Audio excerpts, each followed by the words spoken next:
ഇപ്പോൾ ലേറ്റസ്റ്റ് ആയിട്ട് നോക്കിക്കഴിഞ്ഞാൽ പിഷാരടിയും അതോടെ തന്നെ ഉണ്ട് ഈ ശ്വേതാ മേനോനും സംസാരിച്ച ഒരു ഓഡിയോ ഉണ്ടെങ്കിൽ ലീക്ക് ആയിട്ടുണ്ടായിരുന്നേ.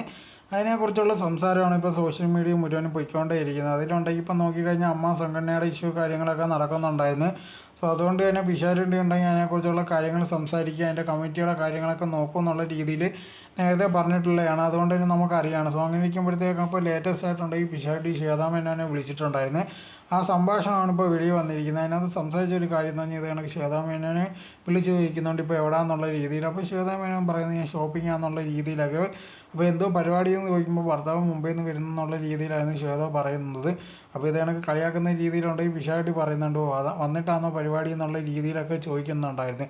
സോ ഈ ഓഡിയോ ആണ് ഇപ്പോൾ വെളിയിൽ വന്നിട്ടുണ്ടായിരുന്നു. ഇത് വന്നതിന് ശേഷം ഒരുപാട് പേര് വന്നിട്ട് എന്തുകൊണ്ട് പിഷാരടി ഇങ്ങനെയൊക്കെ പറയുന്നത്, ഒരു കാര്യം പറയാൻ സംസാരിക്കാമെന്നും പറഞ്ഞല്ലേ വിളിച്ചത്, എന്നിട്ട് ഇങ്ങനത്തെ ഉള്ള കാര്യമാണ് സംസാരിക്കുന്നതെന്നും പറഞ്ഞ് ഒരുപാട് പേരുണ്ട് പറഞ്ഞിട്ടുണ്ടായിരുന്നു. ഇതിന് ശേഷം ഉണ്ടെങ്കിൽ പിഷാരടി ശ്വേതയുടെ പറയുന്നുണ്ട് ഓക്കെ ഭർത്താവ് വന്നിട്ട് പോട്ടെ, എന്നിട്ടുണ്ടെങ്കിൽ ബാക്കിയുള്ള കാര്യങ്ങളൊക്കെ നമുക്ക് സംസാരിക്കാമെന്നുള്ള രീതിയിലായിരുന്നു പറഞ്ഞിട്ടുണ്ടായിരുന്നത്. ഇത് വെളി വന്നതിന് ശേഷം ആൾക്കാർ പറയുന്നത് ഇതെന്തോ രാഹുൽ മാങ്കൂട്ടത്തെ കണ്ടു പഠിക്കാനുള്ള പരിപാടിയാണെന്നോ, ഇപ്പോൾ അടുത്ത വേറെ ഏതെങ്കിലും പണി ചെന്ന് ചാടുമെന്നുള്ള രീതിയിലൊക്കെ ഒരുപാട് പേര് പറയുന്നുണ്ട്. ഇപ്പോൾ ഉണ്ടെങ്കിൽ നമുക്കിത് രണ്ട് രീതിയിലെടുക്കാം. ഒന്നുണ്ടെങ്കിൽ ഫ്രണ്ട്സുകൾ തമ്മിൽ സംസാരിക്കുമ്പോഴത്തേക്ക് അങ്ങനെ എന്തെങ്കിലും സംസാരിക്കുന്നതാണെന്ന് വേണമെങ്കിലും എടുക്കാം.